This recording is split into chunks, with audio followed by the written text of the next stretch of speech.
The tragic story of Sally Horner, an 11-year-old girl with a bright future ahead of her, took a dark turn when she made a regrettable decision to steal a book from a local store in 1948.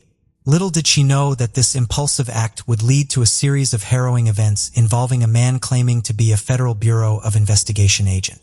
The disturbing tale that followed robbed Sally of her innocence and potential, leaving a void in her young life that should never have been. This is the heartbreaking account of Florence Sally Horner. Florence Sally Horner graced the world with her presence in the city of Trenton, New Jersey on the 16th of April in the year 1937. She was born to Russell Horner and Ella Goff Horner. Sally was not alone in her family, for she had a half-sister named Susan Swain, who exuded sophistication and was 11 years her senior. Tragedy struck the Horner family when Sally was still in her tender years as her father departed this world, leaving her mother to shoulder the responsibility of caring for the family and being the sole provider for the two young ladies. The Horner household, consisting of Ella Horner, Sally Horner, and Susan Swain, resided in 944 Linden Street in New Jersey. Sally embarked on her educational journey at Northeast Elementary School, a beacon of knowledge and refinement in the vicinity. The year was 1948 and Sally was on the cusp of turning 11 years old, blossoming into a radiant, intelligent, and vivacious young lady. Her punctuality and academic prowess were well known among her peers at school. The allure of joining the girls' club at school captivated Sally, as it did most girls her age. However, the initiation task set by the club members was daunting. She had to steal an item from the five and dime store in the locality. Despite her initial reservations, Sally's desire to be part of the group overcame her apprehensions, and she resolved to undertake the risky task. As her 11th birthday approached, little did Sally know that her life was about to take a harrowing turn, plunging into darkness and turmoil that none could have foreseen. In the early days of summer in 1948, following Sally's birthday, Ella Horner embarked on a grand cross-country expedition, with Sally as her companion on this extravagant journey. Their travels led them to Atlantic City, where Sally, in a moment of independence, ventured into a local five and dime store, unaccompanied by her mother.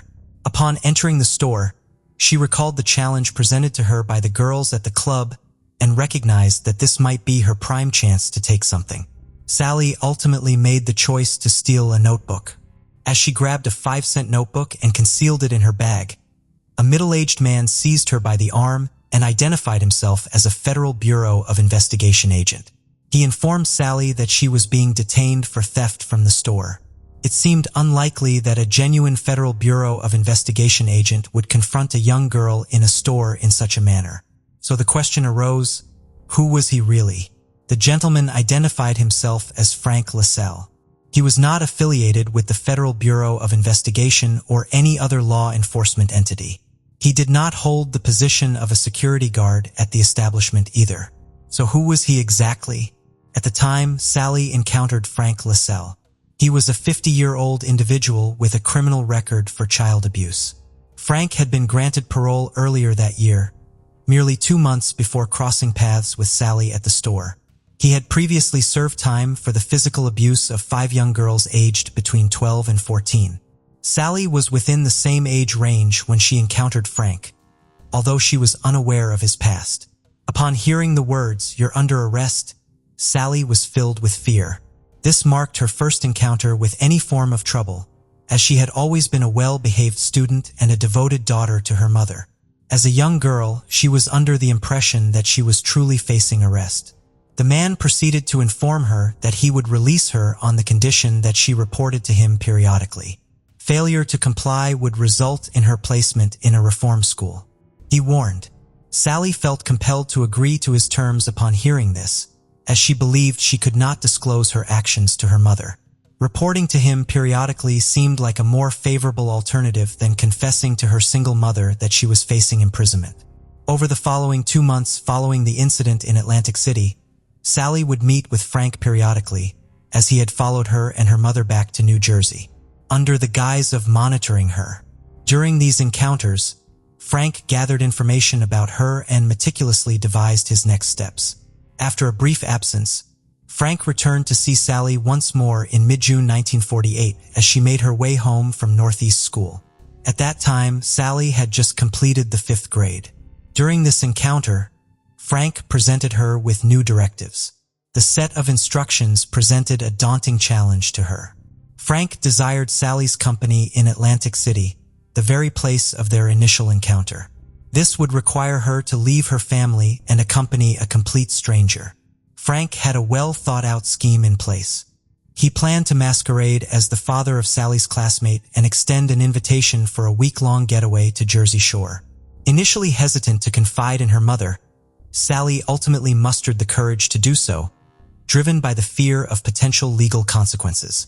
She informed her mother that she had been invited on a week-long trip to Jersey Shore with a friend's family. Ella Horner, Sally's mother, viewed this as a splendid opportunity for her daughter, believing that she was finally forming meaningful friendships. Consequently, when Sally sought permission, her mother granted it. On the day of departure, Sally was escorted by her mother a few blocks from their residence at 944 Linden Street to the Camden Bus Depot. There she observed Sally conversing with a man whom she assumed to be her friend's father. After bidding Sally farewell and wishing her a safe journey, little did she know that the man in question was not to be trusted. Frank had already devised a plan to address any concerns about Sally's whereabouts, effectively concealing any wrongdoing. Upon reaching Atlantic City, Sally and her captor, Frank, assumed the roles of father and daughter, adopting new identities and embarking on a completely different life. Sally was given a new name, Florence Planet, while Frank LaSalle became Frank Planet. Their stay in Atlantic City was brief, and soon after they relocated to Baltimore. Frank went to great lengths to create the illusion of a family unit, enrolling Sally at St. Anne's Catholic School in their vicinity. While engaged in these activities, Frank always ensured that Sally wrote letters to her mother. He closely monitored the content of her letters to ensure that she did not disclose their whereabouts or the situation to her mother. After the initial week, Ella was anticipating her daughter's return from vacation, but instead, she received a letter from Sally. In the letter, Sally expressed her enjoyment of the extended vacation and her desire to prolong her stay. Subsequently, 1 week turned into 2, then 3, and eventually 4.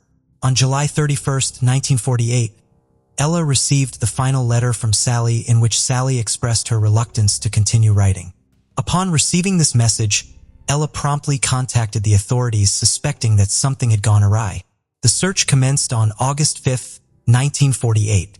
By this time, both Frank and Sally had relocated to Baltimore as Frank anticipated the imminent arrival of the police in Atlantic City and decided to leave. Meanwhile, the Camden detectives investigating Sally's abduction arrived at the return address on Sally's initial letters, 203 Pacific Avenue in Atlantic City. But it was too late, as both Sally and her abductor had already departed. As the case progressed, new charges were brought against Frank, prompting their move to Dallas. Sally found herself in a harrowing situation, as her abductor claimed to be a Federal Bureau of Investigation agent on a covert mission. The routine of attending school during the day and enduring abuse and torture at night persisted for weeks, which eventually turned into months. In Dallas, Frank secured a job as a mechanic, enabling them to maintain the facade of a normal father-daughter relationship. They resided in the serene and meticulously maintained Dallas West Mobile Home Park, situated on West Commerce. Frank diligently ensured Sally's education by enrolling her at Our Lady of Good Counsel, a Catholic school located on South Marsalis at 9th Street. Throughout this period, he meticulously crafted the facade of a caring father figure for Sally in the public eye. While some neighbors perceived Frank as distant and reserved, Sally exuded charm and innocence as a typical 11-year-old girl living with her widowed father. She enjoyed a lavish allowance for clothing and treats, indulging in shopping sprees, swimming, and dinners at neighbors' trailers. The community believed that her father was providing her with everything she needed. Meanwhile, back in New Jersey, Ella Horner, Sally's mother, continued her relentless search for her missing daughter 5 months after her abduction. In December of 1948 in Dallas, where Sally was held captive, the daily routine persisted. Despite enduring physical torture and abuse, Sally managed to maintain a semblance of normalcy during the day. The arrival of Ruth Janish and her family next door to the planets marked a turning point. Over time, Janish grew suspicious of the peculiar relationship between Frank and Sally. She observed unsettling details that cast doubt on their father-daughter bond. Frank's overprotectiveness, Sally's lack of friends her age, and her confinement to the trailer with her father. These red flags prompted Janice to question Sally's safety. Meanwhile, Sally endured relentless torment, culminating in a severe appendectomy at the Scottish Rite Hospital for Children. Post-surgery, she struggled to walk, her condition deteriorating instead of improving. Slowly, the neighbors began to notice that Sally was not herself whenever her father, Frank, was around. Ruth Janish had her suspicions and decided to get some answers when she had Sally alone. Despite her efforts, Sally remained tight-lipped. Janish eventually made the decision to not interfere in their affairs. She had already made up her mind to relocate to San Jose, California, in pursuit of employment opportunities.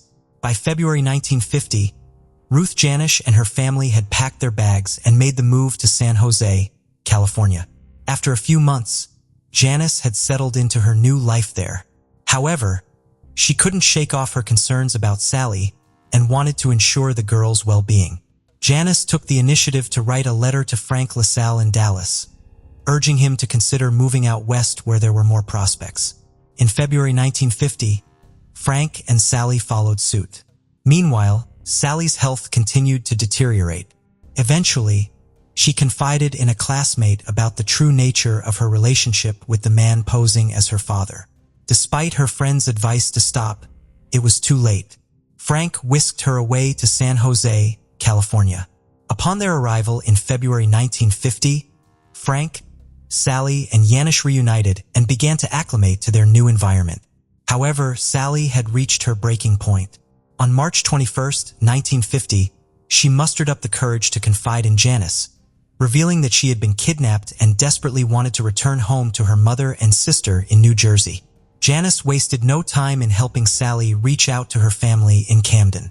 Ella, who had believed her daughter was lost, was overwhelmed with joy upon receiving the call on March 21, 1950, learning that Sally was safe and eager to come back home. Upon receiving the news, the detectives of Camden County, along with the prestigious police force, swiftly embarked on a mission to bring Sally back to the safety of her home. The Federal Bureau of Investigation successfully rescued her from a trailer park in Southern California, leading to the arrest of Frank on March 31, 1950. Sally, accompanied by a Camden County prosecutor, boarded a plane destined for Philadelphia International Airport, where a heartwarming reunion awaited her with her beloved mother, Ella, and her elder sister, Susan. During her time in captivity, Susan had given birth to a beautiful baby girl. Frank's arrest in San Jose, California, on March 22, 1950, did not deter him from falsely claiming to be Sally's father, despite New Jersey authorities confirming that her real father had long passed away. Substantial evidence led to Frank's trial, conviction, and subsequent sentencing to 30 to 35 years in prison under the Mann Act. Finally back with her family, Sally attempted to lead a normal life, venturing out with them to Florence Township during the summer. However, the transition was not as seamless as she had hoped. The trauma of her 21-month captivity at just 11 years old left her struggling to readjust, evident in her reluctance to engage closely with those around her. Despite the unwavering support from her family and the community, Sally grappled with her emotions. The announcement of Frank's sentencing brought her a semblance of peace and justice. Yet she remained detached from her surroundings, haunted by the memories of her ordeal. Nevertheless, amidst the darkness, she found fleeting moments of happiness and optimism. There were instances when she recalled befriending individuals she encountered during her journey. One of her dearest memories was returning to school. These small moments of happiness truly distinguished Sally as a remarkable and courageous young lady, as she was able to discover light amidst darkness. Despite the inspiring nature of her endeavors, Sally faced another tragedy shortly thereafter. 2 years since Sally came back home to Camden to reside with her family. On August 18, 1952, She was traveling to the shore near Woodbine, New Jersey. On her way back from the trip, her car collided with a parked truck. She passed away instantly. She was only 15 years old.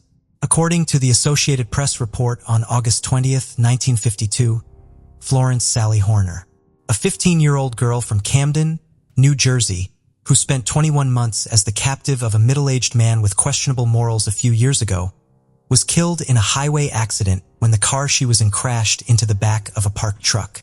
There are not many individuals who knew Sally that are still alive today.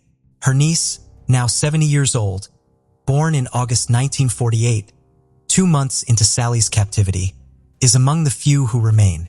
Her niece, residing in Burlington, was 4 years old when Sally passed away and spent much of her life unaware of the existence of Sally, her relative.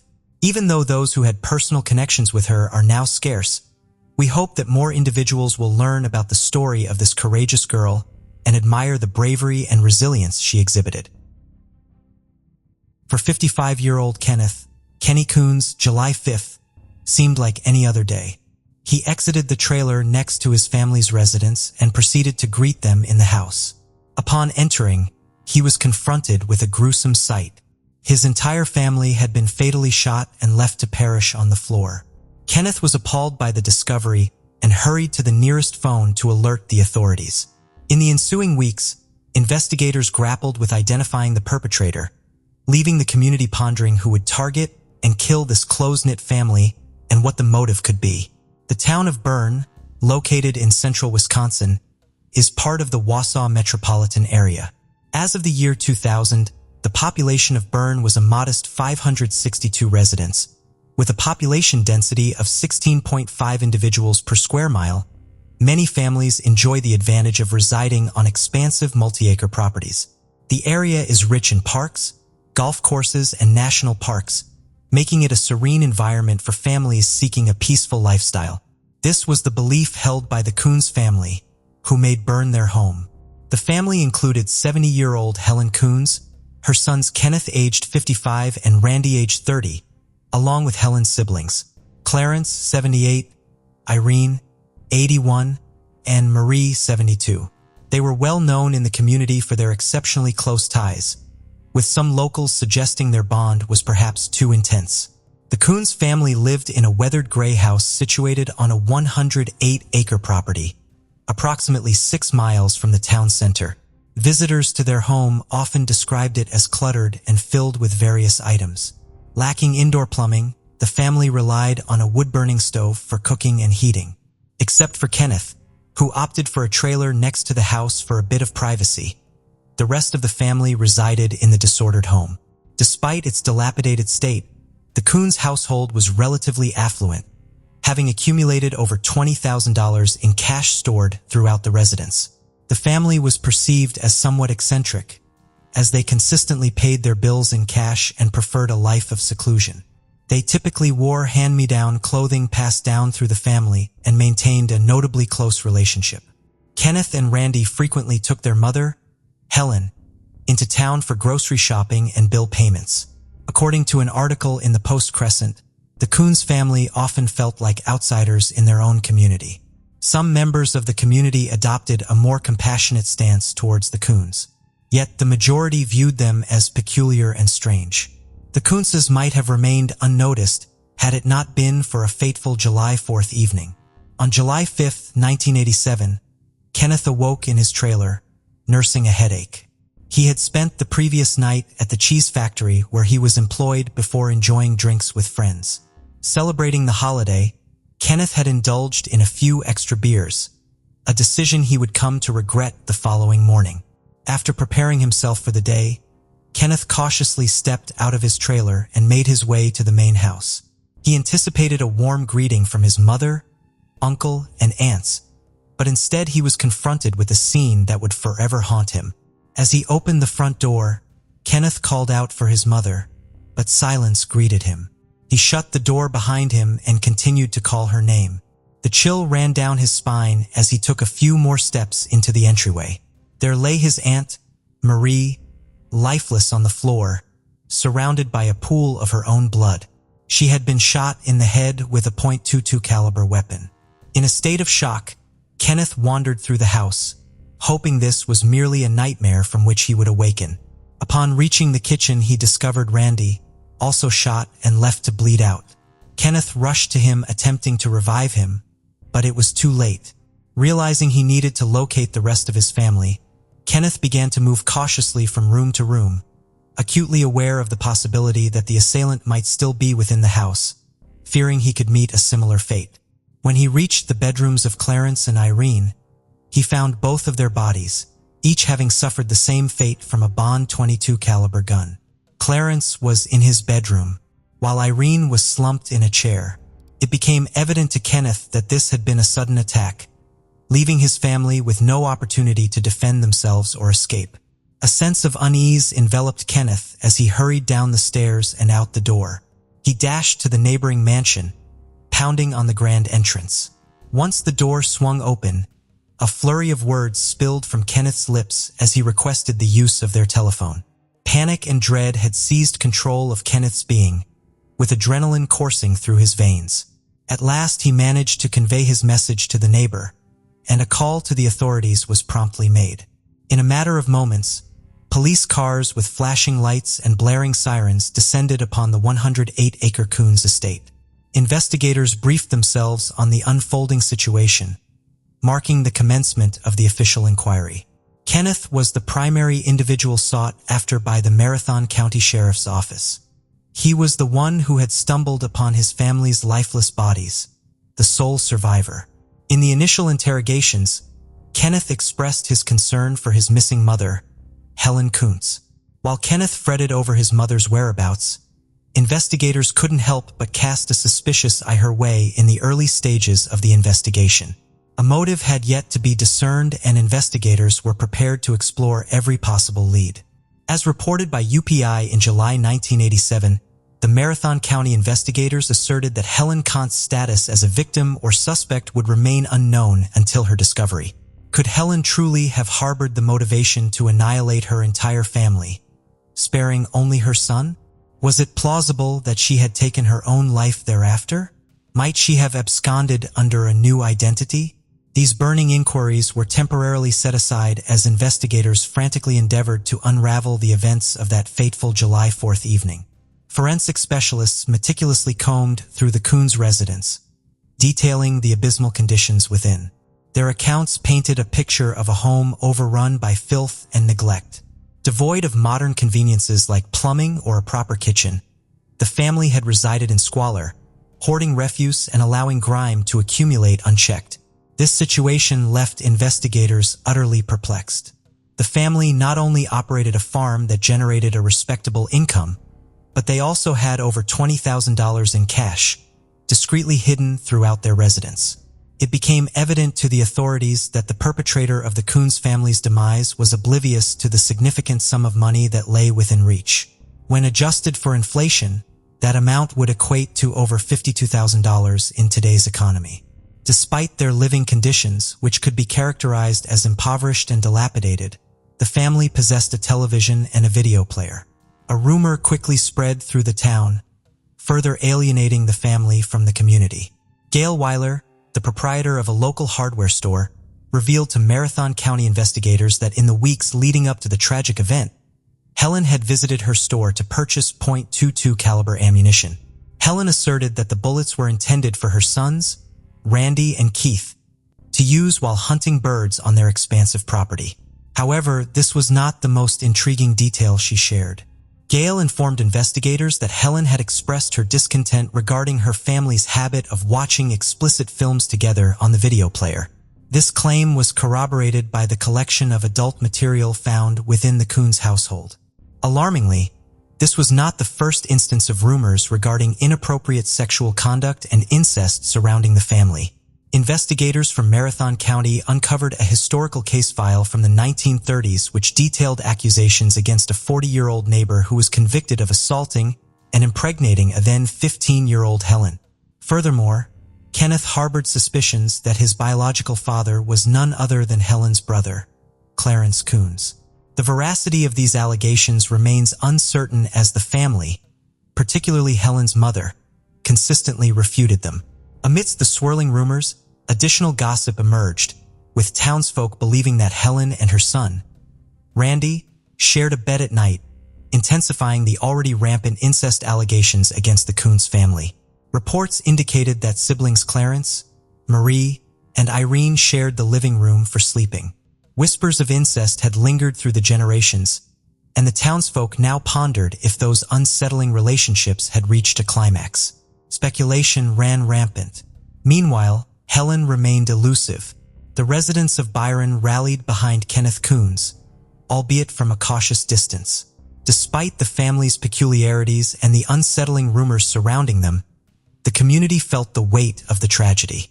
In the aftermath of Helen's mysterious vanishing, they united to create t-shirts, buttons, and posters emblazoned with the poignant question, "Where is Helen?" Appeals for information were fervently made and vigilance was heightened for any sign of her. Investigators were aware that Helen had last been seen at a fireworks celebration in Athens, Wisconsin on July 4, 1987, just a day prior to the horrific events. Kenneth, occupied with work and later at a bar, could not provide insights into his mother's disappearance. Discussions arose regarding the possibility of a diminutive 70-year-old woman standing at 5 feet 3 inches, being capable of annihilating her entire family. As summer gracefully yielded to autumn, thoughts of the Coons family faded into the background and life in Bern resumed its usual rhythm. Yet the search for Helen and the individual responsible for the tragic loss of her family persisted. Just as the enigma deepened, authorities stumbled upon a perplexing revelation. 9 months post-massacre, in April 1988, Helen's remains were unearthed in a marshland in Taylor County, Wisconsin.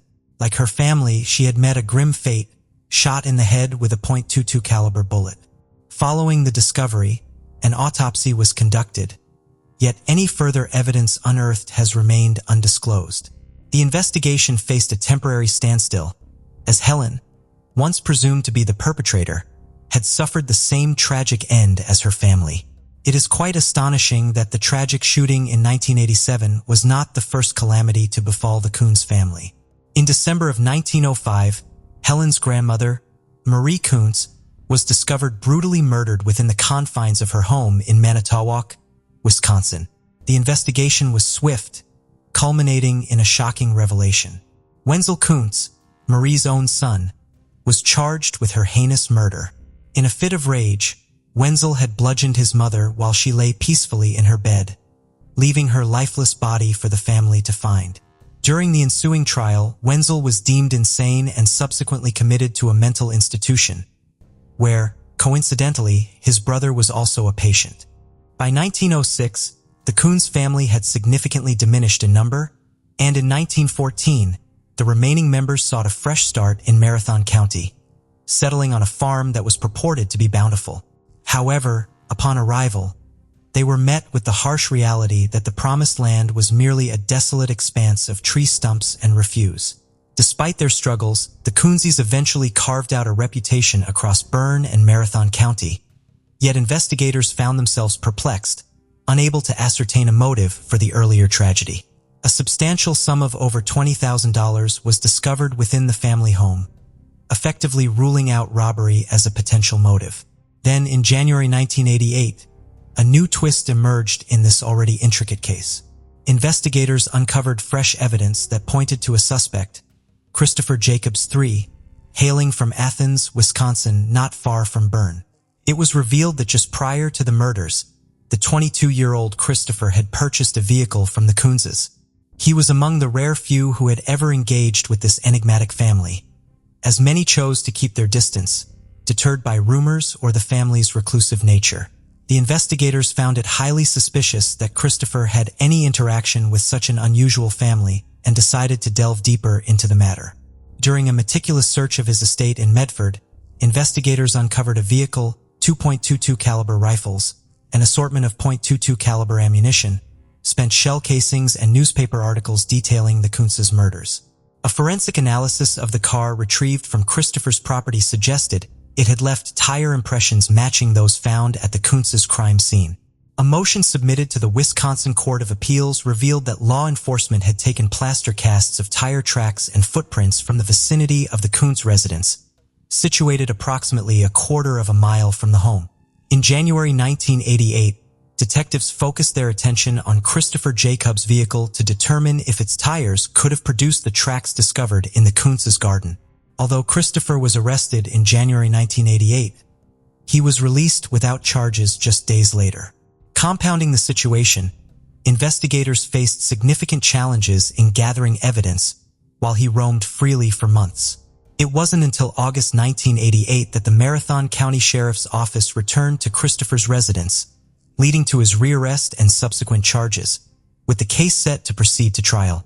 In that same month, Jacobs faced 5 counts of being a party to murder, marking the beginning of one of Marathon County's most protracted investigations. On a balmy August morning, 22-year-old Christopher Jacobs awoke in a prison cell, gradually acclimating to a life dictated by strict schedules for eating, sleeping, and movement. Throughout this ordeal, Christopher steadfastly proclaimed his innocence and engaged legal counsel. His defense team recognized that the evidence against him was largely circumstantial. The murder weapon remained elusive. The tire tracks along with his personal .22 caliber firearm were tenuous at best. For months, Christopher's attorneys diligently prepared their defense, culminating in the commencement of the trial in October 1989. Crocker Stevenson, a distinguished journalist from the esteemed Milwaukee Journal, had been meticulously tracking the case's every development. When the court dates were finally unveiled to the public eye, he ensured to secure himself a front row seat. Reflecting on the events to the renowned Post-Crescent, he recounted, "They attempted to mask Christopher's true nature by dressing him in a suit and trimming his unruly hair. However, his roots as a thug ran deep, stemming from a family that viewed the Kuntzes as easy prey. Given the tight-knit nature of the town of Bern and the residents of Marathon County, a jury was imported from the neighboring Brown County to guarantee Christopher a just trial. For weeks on end, a plethora of evidence was meticulously presented. Witnesses and experts underwent rigorous cross-examinations, and every aspect of the investigation was meticulously scrutinized. A harrowing video showcasing the crime scene was unveiled to the jury, leaving most members utterly repulsed and unable to watch as the Kuntz family's lifeless bodies and gruesome wounds were laid bare on screen. Tire imprints from Christopher's vehicle at the crime scene were meticulously displayed to the jury, alongside testimonies indicating his close interactions with the family. The remaining Kuntz family and their loyal supporters held their breath as the jury delivered their final verdict. Christopher Jacobs stood on the precipice of a lengthy prison sentence for the brutal murder of an entire family. However, in a jaw-dropping turn of events, after a mere 10 hours of deliberation, the jury shockingly acquitted him of all charges. The courtroom erupted into a cacophony of cries and shouts, leaving Christopher gasping in disbelief as he was finally granted his freedom. Christopher may have walked out of the courtroom a free man following the verdict on October 28, 1989, but his newfound liberty would soon be short-lived. In 1993, his former flame, Stacy Weiss, reignited the flames of this convoluted and perplexing case. Paying a visit to the Marathon County Sheriff's Office, she specifically requested to speak with Lieutenant Randall Honish. As Lieutenant Honish pressed play on the tape recorder, he gazed at Stacy in sheer disbelief as she began to divulge shocking revelations. Stacy recounted to Lieutenant Honish that in 1991 she and Christopher were in a relationship and that he had admitted to the murder of the Kuntz family. When she questioned his motive, Christopher responded, "To prove to myself that I was a man." Stacy claimed that Christopher had visited the Kuntz residence on the evening of July 4, 1987, where he was greeted by Randy Kuntz. The two had established a good relationship after Christopher purchased a car from Randy, and Randy warmly welcomed him into their home. According to Stacy, an argument ensued between the two, during which Christopher pulled out a .22 caliber gun and shot Randy. Christopher then proceeded to move through the house, methodically eliminating the rest of the family by shooting them at close range in the head. For reasons unknown, Christopher decided to tie up Helen and take her to the swamp where he shot her and left her body. When he was confronted by the police, Christopher was taken aback by this revelation from his ex-girlfriend, claiming that she was simply a scorned lover seeking revenge. Unfortunately for Christopher, The Marathon County Sheriff's Office believed Stacy's account and Christopher was once again arrested, this time charged with the kidnapping and murder of Helen Kuntz. It would be 5 years before Christopher Jacobs would face trial, and investigators were relieved they had taken action when they did. According to reports, the statute of limitations was set to expire just hours before Christopher was arrested for the second time. On June 8, 1998, Christopher Jacobs III found himself in court once again, awaiting his fate. Regrettably, Christopher's luck had run out, and after only 4 hours of deliberation, he was found guilty of kidnapping and falsely imprisoning Helen Kuntz. Christopher Jacobs was sentenced to serve 31 years in prison, with a parole date scheduled for February 2020. On February 4, 2020, Christopher, now 53-year-old, was released from the Columbia Correction Institution after being granted parole. In an unexpected turn of events, Christopher found himself reincarcerated on February 5, 2020 at the Marathon County Jail. Intriguingly, he had requested this return to custody, expressing to the authorities his disinterest in parole and a preference to complete his sentence at the Columbia Correction Institution. Despite this, he maintained his innocence in conversations with the media, alleging that law enforcement had pressured his former girlfriend, Stacy, into fabricating a story about his supposed confession. In a statement to the Warsaw Daily Herald, he remarked, "Marathon County may be attempting to ensnare me with unfounded charges to rationalize my wrongful imprisonment. Following my acquittals in 1989, I was advised to leave Wisconsin due to fears of police retaliation." Christopher Jacobs III chose to return to jail in June 2020, willingly serving the final 14 months of his sentence behind bars. In the community of Byron, many remain skeptical of the notion that Christopher was responsible for the tragic deaths of the Kuntz family. The dominant theory suggests that the perpetrator may have been someone within the family itself. However, with nearly all of them now deceased, the likelihood of uncovering the truth seems increasingly remote.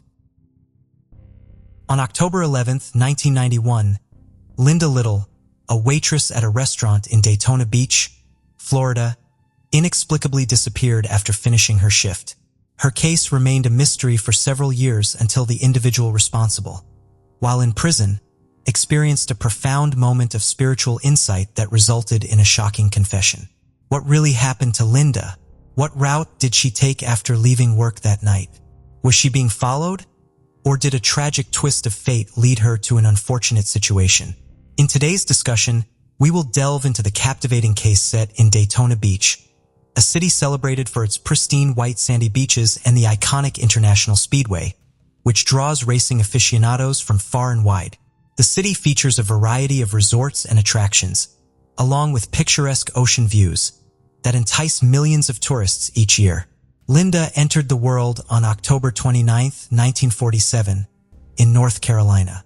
Details about her early years are sparse, but it is known that she was raised in a loving household alongside 3 siblings.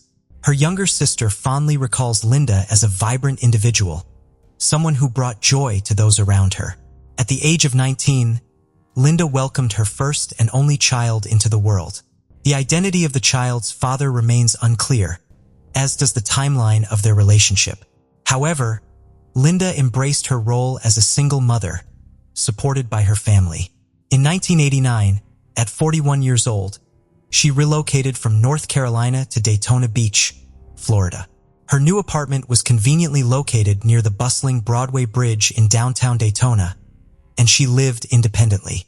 To support herself in this new environment, she secured a position as a waitress at the Chart House restaurant on South Beach Street, where her infectious positivity endeared her to colleagues. Although her earnings were modest, they sufficed for her needs. Linda had a passion for biking and frequently rode her blue and rust-colored Murray touring bike to work and other destinations. During this period, she began a romantic relationship with a man from New Smyrna Beach, approximately a 24-minute drive from Daytona Beach. Life was treating Linda well. She had a job, a partner, and a supportive network of family and friends. However, her contentment would soon be disrupted. On October 11, 1991, Linda marked 2 years of residence in Daytona Beach, a time that seemed to pass in the blink of an eye. That morning, around 1 a.m., she concluded her shift at the Chart House restaurant, feeling exhausted after a night of serving hungry patrons and eager to leave the establishment behind. She quickly changed into black leggings and a white top, bid farewell to her colleagues, and exited the restaurant with her backpack in tow. Linda was known for her attention to detail regarding her appearance, always ensuring she had a change of clothes and makeup ready for after her shift, which she typically carried in her backpack. She mounted her Murray touring bike and set off towards a bar on Broadway, known as Mighty's Brig Bar. There she intended to enjoy a drink or two with friends before heading home. Upon arriving at the bar, she dismounted her bike and secured it in a location she deemed safe. Once inside the lively establishment, she soon spotted her friends engaged in animated conversation at a table. She approached them and joined in, and the discussion quickly turned to Linda's romantic life, which she was eager to share. She revealed that she and her boyfriend had plans for a weekend getaway. From her backpack, she pulled out a map of Florida and began highlighting the destinations they intended to explore. Her friends were thrilled for her, unaware that Linda was not being entirely truthful. In reality, she and her boyfriend had scrapped the vacation plans, as he had opted for deep-sea fishing instead at the last moment. It remains unclear why Linda chose to mislead her friends about the trip. Around 2 a.m., she decided it was time to leave, said her goodbyes, and made her way out of the bar. She hopped back on her bike and pedaled towards home, stopping briefly at a nearby 7-Eleven to grab some chocolate milk and a donut. After making her purchase, she rode off, marking the last sighting of her. The next day, Linda failed to appear for her scheduled shift at work, which was highly unusual for her. Both her colleagues and employer found her absence concerning, as she typically informed someone or arranged for coverage on the rare occasions she missed work. Nevertheless, her fellow employees at the Chart House restaurant continued with their responsibilities diligently, anticipating her return the following day. However, when the next day arrived, Linda was still missing, prompting increased worry among her coworkers, who began to fear that something might be wrong. One of them took the initiative to contact Linda's sister, Joy Little, to share the troubling news. "We all sensed that something was off," Joy Little recounted, upon learning about her sister's absence.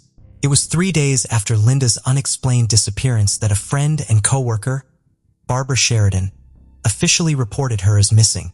Additionally, Linda's landlord had also grown concerned after not seeing her for several days and subsequently contacted the police to report her missing.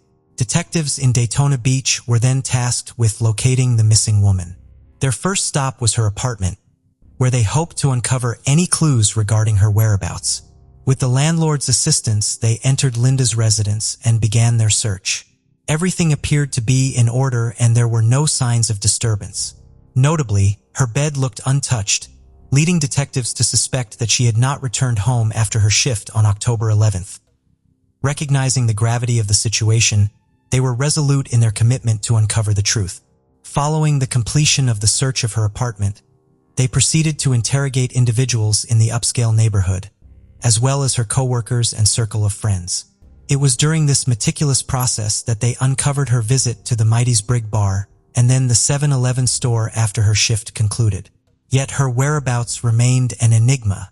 Their investigation also extended to her boyfriend, as there was a presumption that he might possess crucial information. However, even after an extensive interview, they remained no closer to unraveling the truth. There was no tangible evidence to connect him to Linda's sudden disappearance. The detectives were informed about the canceled vacation they had planned to celebrate their first anniversary. Furthermore, they stumbled upon the shocking revelation that the boyfriend was, in fact, a married man. Linda's family was left in disbelief upon learning this. They speculated that Linda might have been unaware of his marital status prior to embarking on a relationship with him. The police escalated their search efforts, even enlisting the assistance of the K-9 unit to aid in locating Linda. Every corner of the vicinity where she was last sighted was meticulously scrutinized. Bodies of water were meticulously searched, yet all endeavors proved to be fruitless. There was no trace of Linda or the bicycle she was last seen riding. It was as though she had vanished into thin air. The detectives were certain that a sinister event had transpired, but the absence of concrete evidence hindered them from establishing a connection to foul play. There's no telling what transpired. We were at a loss, remarked Daytona Beach Police Deputy Chief Steve Perez. Linda's family implored the public for assistance in locating her. A substantial $5,000 reward was offered for any information regarding her whereabouts. Additionally, they disseminated 3,500 missing person flyers in the neighborhood. Linda was described as possessing brownish-red hair, captivating blue eyes, and an impressive height of 5 feet 11 inches. Her weight was recorded as between 150 and 180 pounds, along with details of the outfit she was last seen wearing. Flyers were distributed to truck drivers for wider dissemination across the country. Billboards carrying the same information were strategically placed throughout the city. As a final measure, Linda's family sought the help of a self-proclaimed psychic in their search for her. Tragically, the following year after Linda's disappearance, her father passed away, leaving the family to grapple with yet another loss. In 1996, Linda's family received a mysterious and startling phone call. The caller claimed to have encountered Linda in North Carolina, but refused to disclose his identity before abruptly ending the call. Despite numerous attempts, the man was never heard from again, leaving his true identity a mystery. Fast forward to 2011, 2 decades after Linda vanished.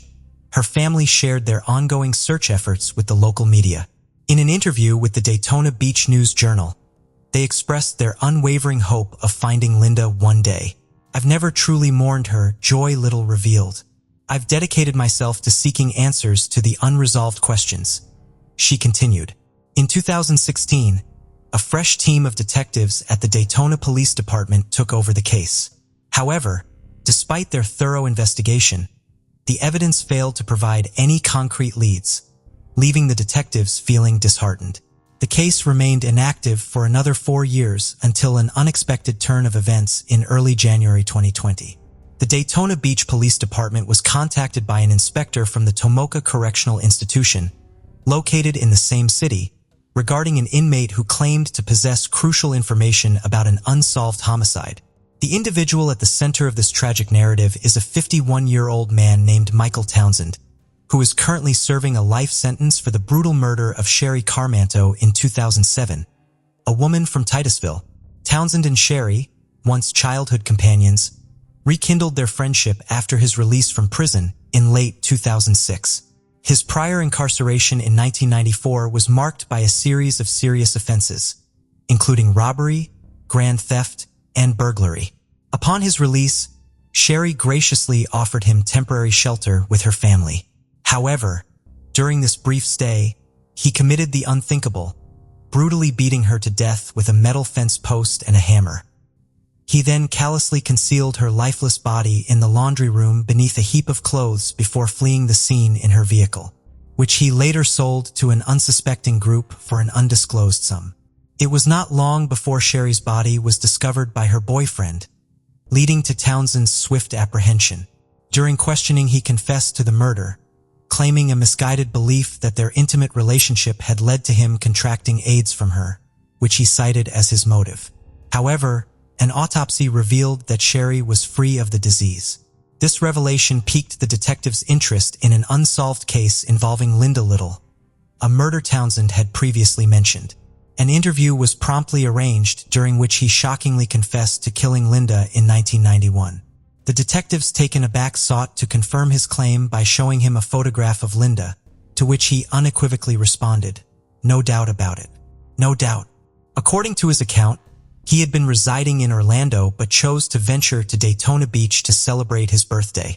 He arrived in the city on October 10th, 1991, and met Linda the next day at a bar in a resort hotel located at 701 South Atlantic Avenue in Daytona Beach. Detective Sergeant Dave Donardi of the Daytona Beach Police Department remarked, "Regrettably, it seems their encounter was purely coincidental, occurring at an unfortunate time and place, leading Linda to meet someone who was not right for her. After sharing a few drinks, they departed the club in Michael's vehicle.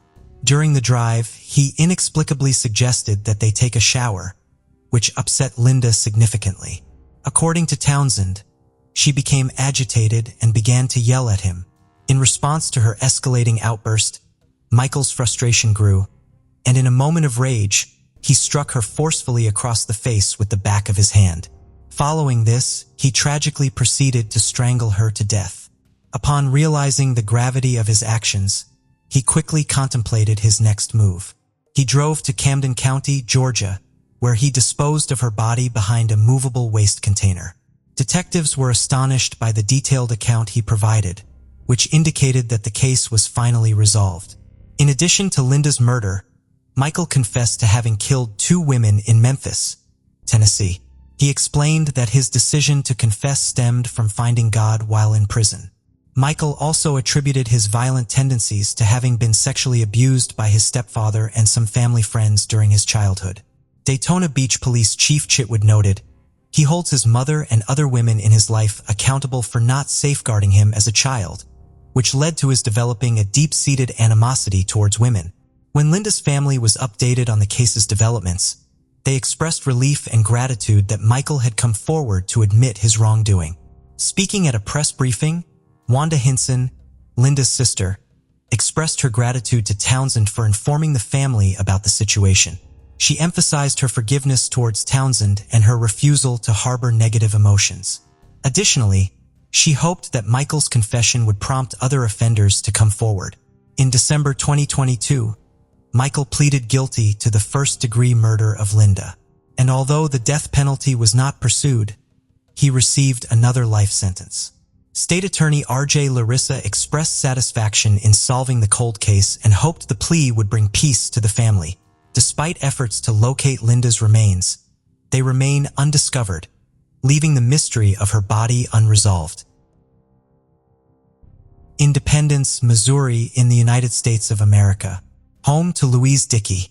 63-year-old Louise Dickey had previously worked in accounting in Kansas City. After being involved in a serious car accident, Louise had suffered massive injuries that had left her unable to walk far or able to lift more than 5 pounds in each hand. Her injuries had left her needing to take pain medication, but in spite of this, she was always cheerful and happy and so grateful for the help and support she had. Her daughter Miranda was close by and on hand to help, and her neighbor Barbara would also help out where she could. Miranda would visit her weekly to help out and also check on Chloe, Monkey, and Reba, Louise's cats. One of Louise's biggest loves was music. She loved music so much, in fact, she named one of her cats Reba after her favorite star, Reba McEntire. She lived alone and mostly kept to herself. Her family was also small. Her mother lived in Lee's Summit with Miranda's brother. There was also an uncle who lived in Detroit, were few other family members apart from them. She loved nothing more than spending time listening to records with her best friend Kevin. Kevin said she was gentle and kind, a real character. March 29, 2016, Miranda was contacted by Louise's neighbor Barbara. She wanted to know if Louise had gone out of town and forgotten to tell her, as her car was no longer parked in the driveway. No, she hadn't. This was extremely unusual, and there was no reason at all for her car to be gone. Straight away, Miranda called her mother. Went straight to voicemail. No answer. Wasting no time, Miranda jumped in her car and drove over to Louise's house at the 10400 block of East 27th Street. She parked at Barbara's and Barbara was stood waiting outside for her.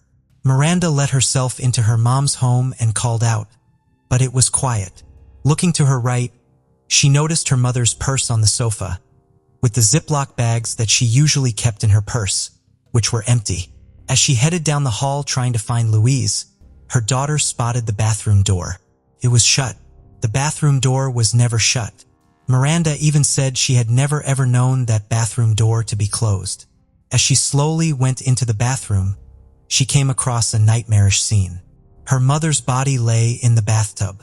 She had been stabbed to death, suffering a shocking 98 stab wounds. Her throat had also been cut. Miranda immediately called 911. The emergency services were soon at the scene with Detective Bryce Minter heading the murder investigation. There was blood absolutely everywhere in the bathroom, and the violence of this murder was plain to see. The officers asked Miranda about Louise's empty purse, and Miranda explained that not only was that extremely weird, but she couldn't find her mother's cell phone. The police put in a request for information on the missing bank cards and a ping on the cell phone. A BOLO or be on the lookout was also issued for the missing vehicle. Golden 1998 Buick Park Avenue. Miranda was taken to the station to be interviewed. The crime was shocking for those in the community, with neighbors calling the area safe and quiet. Seeing so many police and forensics officers and journalists was extremely rare. It's a quaint and charming little mom and pop neighborhood. There are a lot of retired people that live around here and a few young families, said one resident. 41 Action News spoke to at least a dozen neighbors from Louisa Street, but none of them really knew anything about her. She never came outside for nothing, said one neighbor who lived just a few doors down from Louise. Some neighbors said they didn't even know anyone lived at the house. We thought the home was abandoned because you don't see anybody in there, said one neighbor who could see Louise's house from her backyard. A couple of miles away from the murder scene, Officer Jason Harris was on patrol, and after hearing about the BOLO, he set off to search for the vehicle, and less than an hour later, he found it. It was parked in a convenience store parking lot on Truman Road. The owner of the store told them it had been there since the night before. Detective Minter soon arrived and noticed something that could hold the key. Pointing in the direction of the car was a security camera. They went into the store and requested to view the footage. They stood waiting for the car to come into frame, and finally it did. The car was driven to the parking spot, and out got a young male who walked towards the convenience store. They needed to be sure that whoever was driving the car was alone. They pulled footage from a different camera, which showed an empty passenger seat. They then switched to the camera from inside the shop and waited for the man to walk in. Given how violent the murder was, they were expecting him to have traces of blood on his hands and clothes, but there was no blood to be seen. He could be seen shaking hands with someone in the store, someone he clearly knew, before getting out a phone and attempting to call somebody. As he moved into the store and headed towards the back, footage from another camera showed him walking up to the ATM. He took out a card and tried to withdraw money, but it didn't work. He then left the store and got back into Louise's car, but he didn't drive off. 19 seconds later, he got out of the car and walked back into the store. He spoke to an employee before leaving once more.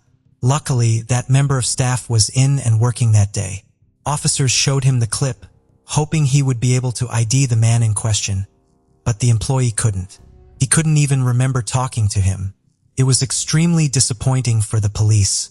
At 18:26, the man was seen exiting the vehicle and waving towards an approaching dark Ford Focus. The car stopped and he got in on the passenger side before it drove off. Frustratingly, the footage was not very clear and a license plate could not be made out. They looked at another camera from the parking lot to try and get a clearer image of the driver. The driver was shorter, leading them to believe it was possibly a woman driving. They examined the car more closely.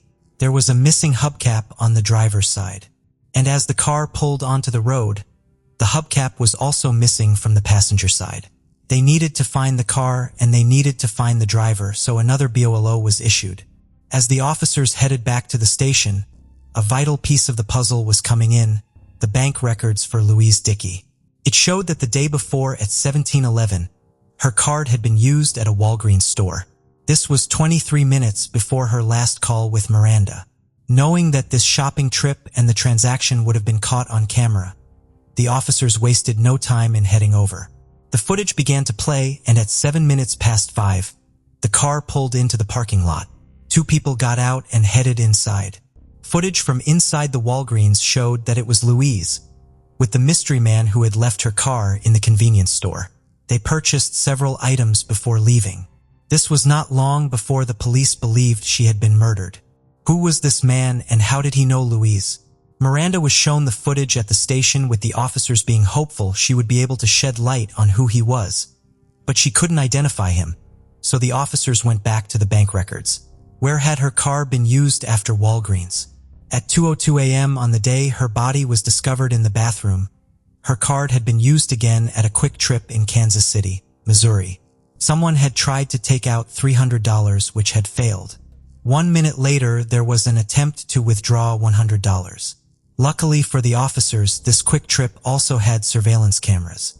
From the footage taken at 2:02 a.m., the blonde man from the convenience store in Walgreens could be seen standing at the ATM trying to get money out of Louise's bank account. They looked at footage from other cameras in the store hoping there would be a clearer image of his face, and sure enough there was. This was the man they believed had brutally murdered Louise Dickey in her own home. They needed to find him and find him quickly. As he left the store, he got into a car parked outside that had its headlights on, suggesting someone was sat in the vehicle waiting for him. It was a dark Ford Focus, with the driver's side hubcap missing. The same vehicle that had picked him up from the convenience store. They decided to talk to other people in Louise's life to see if any of them knew who this man was. They showed the footage to her neighbor Barbara. She not only knew him, she was related to him. He was her nephew, Corey King, 26 years old and from Kansas City. Barbara was quickly taken into a room to be formally interviewed. 15 hours after requesting the ping, Louise's cell phone responded. It was shoving at the Ameristar Casino 10 miles outside of Independence. Officers raced over there, hoping to find Corey, but when they arrived there was no sign of him and there was no sign of the Ford Focus. They spoke to the casino and asked to review the surveillance footage from the last few hours. A 3.20 Corey was picked up. He was talking to someone, but that person was just out of frame, but not for long. As Corey walked over to the ATM, a woman followed. The police theorized that this was the person who had been driving him around in the Ford Focus. Corey tried Louise's card again, but he got nowhere. At 4:08 a.m., Corey was seen walking out of the casino with the woman, and the Ford Focus was seen driving away, signaling to turn right out of the casino premises. But as the car got to the end of the road, it stopped. Then after a pause, it turned left instead. Worried that Corey may try to flee the state and knowing that he was clearly dangerous and capable of extreme violence, a crime bulletin was issued to all police agencies in the area. Phone records from Louise's phone showed that when Corey had been on the phone in the convenience store, he had used her phone to place the call, and all of these calls had been to the same number. Finally, the police would get the break they were hoping for. Another ping had come through from the phone, and officers had the car in question under surveillance. It was parked at a motel.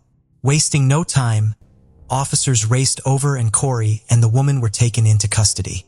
When Corey was taken in for questioning, he denied having anything to do with the murder of Louise Dickey, but his lies would soon catch up with him. 24 hours after Louise Dickey's body was discovered, Corey finally told the truth. He said that during the time he had been under the influence of drugs and an argument had broken out, Louise wouldn't let him sleep on her sofa. He said he told her he couldn't leave due to the effects of the drugs in his system, but she wouldn't let him stay. He told the investigators that he had grabbed a box cutter from in the house, gone up behind Louise, grabbed her and slit her throat. When she grabbed her neck, he cut her again. He then dragged her body to the bathroom and put her into the tub, before continuing to stab her with another knife. Why? Because he said he felt like she didn't trust him. He stole $10, her phone, her debit card, prescription medication from her purse, and the key to her 1998 Buick Park Avenue. 26-year-old Corey King was charged with armed criminal action and first-degree murder. Prosecutors requested a $500,000 cash bond. There was no evidence to suggest that the woman from the Ford Focus had anything to do with what had happened to, and as such she was released without charge. For Louise's loved ones, Corey's actions were nothing short of devastating. Corey King would later enter a plea of guilty to armed criminal action and first-degree murder. He was sentenced to life in prison without the possibility of parole for the murder of Louise Dickey, and also received a life sentence for armed criminal action, which would run concurrently. Corey King remains in prison at the Potosi Correctional Center in Mineral Point, Missouri. Louise Dickey was a kind, caring woman, someone who was devoted to her family and so grateful for those who helped and supported her. Knowing how she must have suffered in the last moments of her life is deeply upsetting and incredibly tragic. As Miranda said, her mother was open and generous, the kind of person who would never hurt anybody. May 13, 2010, the small city of Guthrie in Oklahoma. It was a Thursday nearing the end of the week, and everyone was slowly trickling out of their houses and heading off to work and school. But just before 8 a.m., a 911 call came in from 402 West Orbit Drive, a call that threw the usually quiet neighborhood into chaos. Person on the phone was 15-year-old Kaylee Fryer. Kaylee had found her father, 50-year-old Louis Fryer, known to everyone as Louis, dead in his bedroom. It looked like it was a home invasion gone horribly wrong. Things were smashed and his car had been stolen from off the driveway. Police got to the house and found the grisly scene. Blood absolutely covered the bedroom walls, floor, bed frame, and door. Louis had clearly been dead for a few hours. The room was in total disarray and Louis had put up a fight. He was covered in defensive wounds. He had stab wounds to his neck and back. The murder weapon had been a knife from inside his own kitchen, and it now appeared to be missing from the spot in the knife rack. His blankets were still wrapped around him as he had fallen out of bed and onto the floor, and the position of the blood in the bed told investigators he was likely asleep. When his killer started attacking him, he didn't see or hear anything coming until he was fighting for his life. It had been Louis, Kaylee, and her 18-year-old brother Keith for the last 13 years. Louis and his ex-wife Tricia had split in 1997 as her life had sadly spiraled into drug addiction.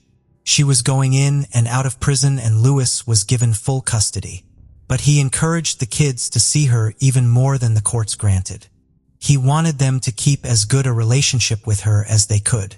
Keith said their dad was their constant, a stand-up parent. He did everything for them. In between looking after two now teenage kids, he worked as a designer for a picture framing company. He was a big sports fan, had loved fishing from a young age. Friends said he was just an all-round salt-of-the-earth guy with a great sense of humor. At 402 West Orbit Drive, Kaylee sat in the police car with detectives keeping her from contaminating anything, and the crime scene examiners combed through the Fryer house. She said she couldn't think of anyone who would want to do this to him. "Everyone likes my dad," she said. The 15-year-old said nothing out of the ordinary had happened that night. They'd spent the evening together eating dinner and watching a film, and at about 10:30 p.m. they both went to bed. She'd slept through the whole night and heard nothing, waking up at 7 a.m. She said normally her dad would wake her up for school, but the house was so silent, no sounds of the TV or him making breakfast. Went looking for him and had walked right into the awful scene in his room.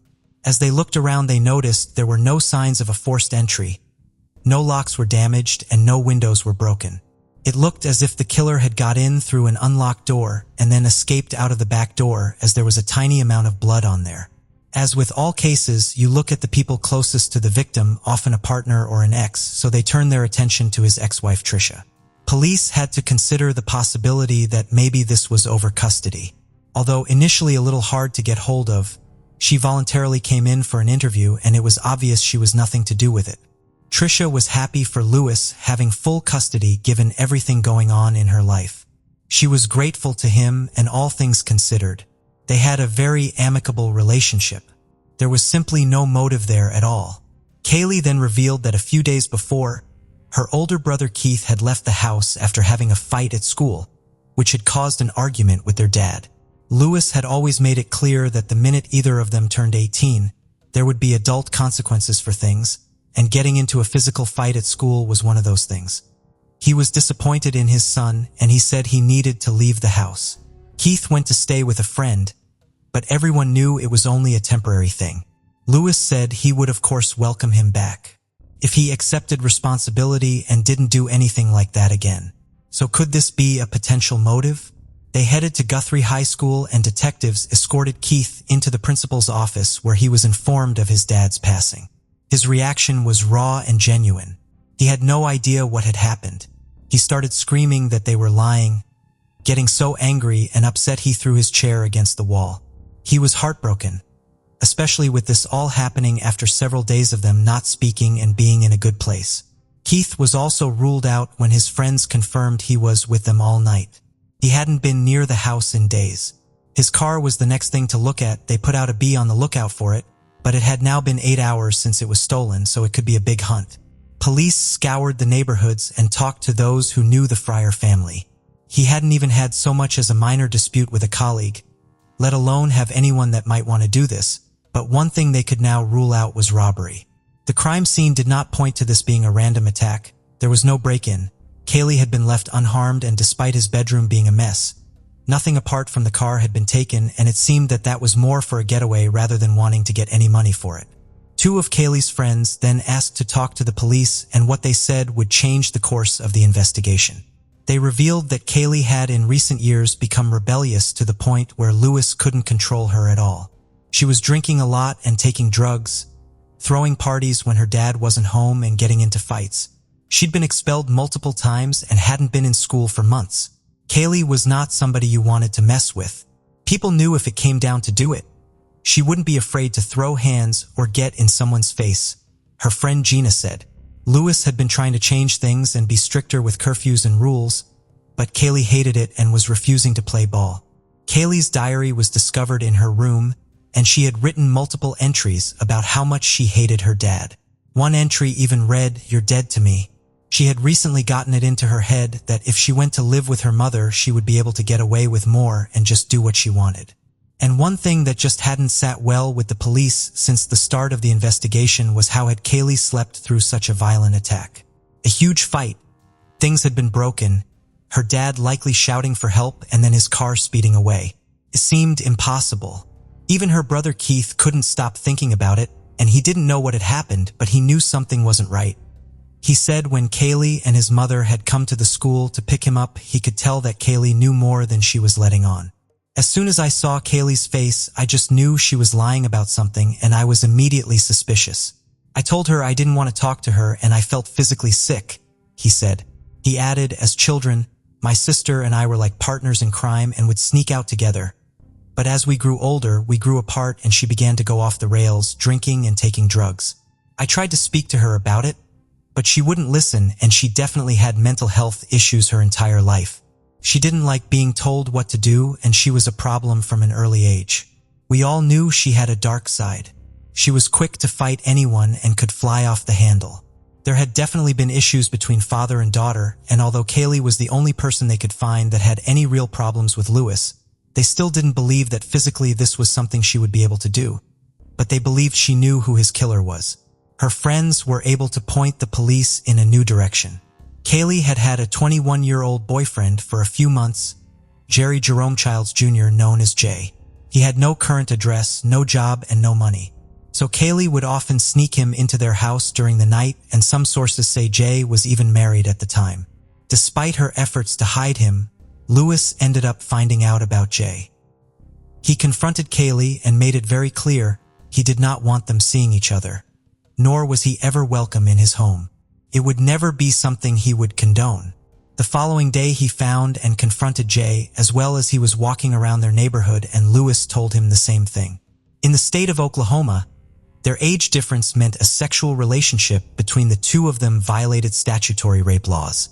And with this, they now had much more of a motive. But without a set address, they knew finding Jay would prove difficult. They finally got a hit on the Be on the lookout for the car. It had been abandoned in Oklahoma City. It had some damage on it and the keys were still inside. Nothing of evidentiary value was found elsewhere, however, no murder weapon or DNA. Shortly after this, 21-year-old Jay was located in Oklahoma City as well. He had called a friend asking for a lift home. He said he was stuck there and had no way of getting back. Thanks to the friend, she convinced him to stay where he was, let the police come and get him, and voluntarily participate in an interview.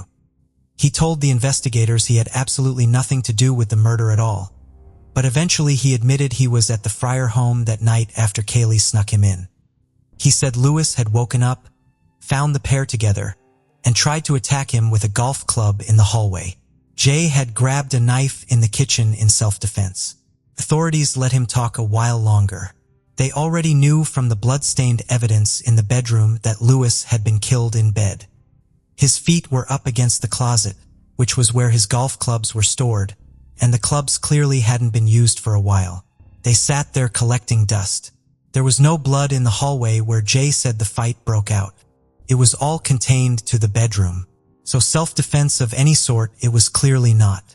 Then Jay changed his story and said he had gone to the home to rob Lewis. But when he woke up, Jay panicked and stabbed him. This story still didn't make any sense.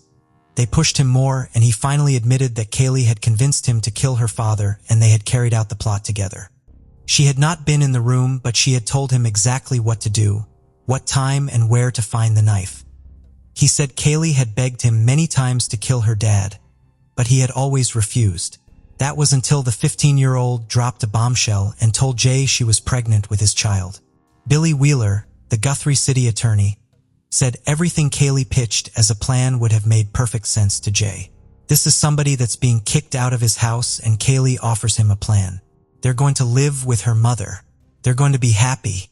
They're going to have a place to live. And this just offers him something he can't turn down, he said. After Kaylee and Lewis went to bed, she went and unlocked the door for him, crept in, grabbed the knife and went into Lewis's room. He said he hesitated for a moment, but when Lewis started to stir, he just launched at him and started stabbing him. After Lewis was dead, Jay stole the car and set off for Oklahoma City. He also threw the knife out of the window on the way. Kaylee had told him she would meet him there. He abandoned the car when he got there and walked across Rhodes Mall. He called Kaylee just before 7 a.m. to tell her where she could find him. She then called the police and set in motion what she thought was a fail-safe plan. Less than 24 hours after Libby Fryer was found dead, Jay Charles was arrested and charged with first-degree murder. They then headed to Trisha's house where Kaylee was staying, and she too was arrested and later charged with first-degree murder as well. While in custody, they pulled Kaylee's phone data apart, which showed that she had called Jay right before calling 911. They knew from the autopsy and what Jay had said that Lewis had been killed at around 3 a.m. Despite her saying she was asleep, her phone data showed that she had been on the internet at that time. There was a vast amount of calls back and forth between her and Jay, and the timings he had given to the police were slowly adding up. Kaylee, still denying any involvement, asked for a lawyer right away and pleaded not guilty. Her jail calls started being closely monitored, and it was during one of these calls that it came out that Kaylee was not actually pregnant at all. It was just something she told Jay to ensure that he would follow through on killing her father and give him more of a reason to stay with her. When Jay found out that this had been a lie, detectives said he seemed genuinely upset, and after this he told them he had changed his mind about everything. He agreed to testify against Kaylee in exchange for a plea deal. In July 2010, he pleaded guilty to first-degree murder and was handed a life sentence with a chance of parole. In May 2011, the now 16-year-old Kaylee Fryer went on trial, still pleading not guilty. Despite her age at the time of the crime, she was tried as an adult. She was later found guilty of first-degree murder. Kaylee was sentenced to life in prison, also with the possibility of parole. In the state of Oklahoma, life with parole is 45 years. This means that Kaylee Fryer will be 61 years old when she can apply for her parole. Jay Childs will first be eligible for parole in 2077. If he is still alive, he will be almost 90. The prosecution said that Kaylee had masterminded everything, but Jay made his own decisions that day. He was a murderer no matter what he said. He stood over an innocent man with a knife and brutally stabbed him to death, the attorney said. One of the investigators said he was still staggered that a 15-year-old could convince a 21-year-old man to commit murder for her and make him think it was the best solution to their problems.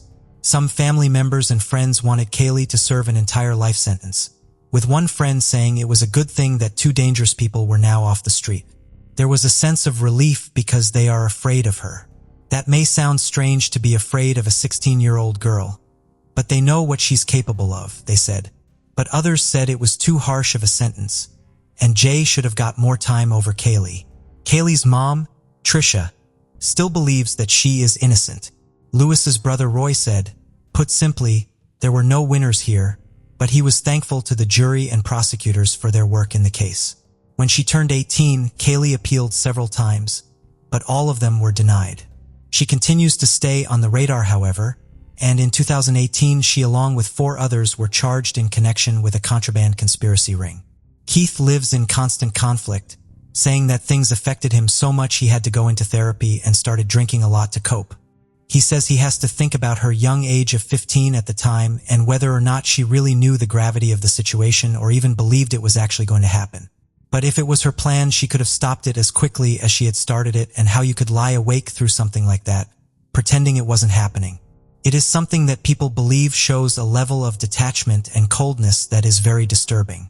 Keith said, "I'll always miss my dad, but even now I don't know how I feel about my sister. When she calls from prison, I do speak to her because I know that's what Dad would want. I haven't visited her, but despite what she did, I still have a sense of love for her because I know Dad would never have given up on her no matter what. I like to think I could maybe forgive her because I genuinely don't think she understood the full consequences of her actions and the hurt it would cause. Keith said, I loved my dad and I always will. I'll take his morals and convictions with me. My dad was only 5'2", but he was the only 5'2" person I'd ever look up to. My dad was and still is the perfect role model to me.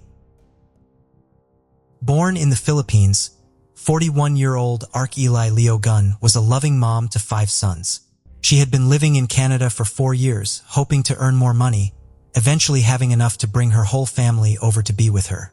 She had flown over with little, aside from the clothes on her back, and as scary and lonely as the big move had been, she was determined to follow through on her promise to her boys. They had stayed in the Philippines with their dad, but she wanted the best life for them and was working hard to make it happen. As soon as she got settled in Calgary, she started studying to be an accountant, as well as working 2 jobs. Her friend said she was sacrificing a lot for a bigger and brighter future for everyone. Ark Eli was quiet and gentle and mainly kept to herself, but all that changed when she met a group at her local church. She was a devout Catholic, and after joining, her confidence as well as her circle of friends grew, and she was really coming into her own. January 17, 2008. At 10 p.m., Arceli was clocking off from one of her jobs, a downtown printing company about 4 miles away. It was a bitterly cold night, with snow covering the ground. Arceli set off on her hour-long journey home, ready for some sleep before an early start. But an hour and a half later, 911 got 2 alarming and strange calls back to back. It was from Arceli's friend Melker and her roommate Christine. They said Arceli had been attacked. Melker had gotten a call from Arceli. She was screaming for help, saying that she was being beaten and raped. It was muffled. Arceli was crying, and it seemed that the phone was not close to her. The phone call then suddenly cut off, so he had no clue where she was. He jumped in his car to start looking for her, and as he was driving around, he called Christine and then called 911 himself just after she made the first call. Neither of them could really tell them anything though, just that their friend was in grave danger somewhere in the area. The dispatcher sent 2 patrol officers downtown to meet Christine, as he got another person to start ringing Arceli's phone and trying to locate it. Christine got into the police car and guided them to Arceli's place of work.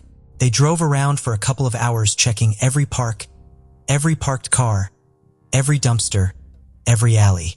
But there was no trace of Arceli, and her phone was just ringing and ringing.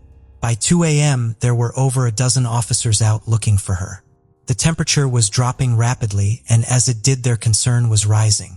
Lying somewhere, hurt and unable to call for help was already worrying. But in these conditions, it was even more so. Some of the team went to the printing company and they confirmed she had definitely left there at 10 p.m., something confirmed by their cameras. She was wearing a big thick coat, a dark-colored hat, and was carrying some bags. She had left alone. No one else was walking the streets around her, and no cars seemed to drive past either. A couple of hours later at 5 a.m., this missing persons case would become a murder investigation. Well away from the locations they were originally looking around, someone walking to work found a body next to a church. Authorities could tell right away that it had to be Arceli, but she was so badly beaten they needed fingerprints to confirm it. Her trousers were tangled around one ankle and she was still wearing her coat. An autopsy later confirmed that she had died of blunt force trauma to the head and that she had been raped. She had been hit with so much force that her skin had separated from her skull. Her stomach was bruised, her eyes were swollen shut, and her nose, jaw, cheekbones, and bones in her throat were broken. The medical examiner said her head had been so badly injured, her brain had just stopped functioning and she would have died within minutes. They bagged up everything around her, including her phone, which looked like it had been smashed and broken on purpose. They also found some empty bottles, a construction hat, and a big blue bag. But the bags she had been carrying appeared to be missing, as was her purse. Her family said knowing Arceli was a deeply religious person made it all the more devastating for them that she was found right outside a church. The officer on scene was also a Catholic, and he said he knelt down next to her body and said a prayer for her, promising to catch whoever had done this. He said he had never done that before, nor had he done it since. Something about this case had hit him very differently.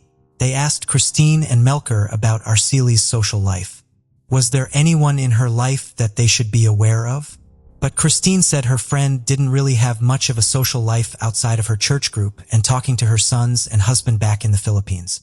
She was never out aside from getting her shopping, and she didn't ever stay with anyone after work. She worked and went to church. That's really all she did. A memorial was held for her before her family made plans to send her body back to be with her husband and sons. More than 400 people filled the church. Given where Arceli was found, it was obvious she had made her train that night. She was just 5 minutes away from her house, which did give them a timeline to work from and told them the route she would have taken, which appeared to be her usual one. Arceli's routine was pretty clockwork.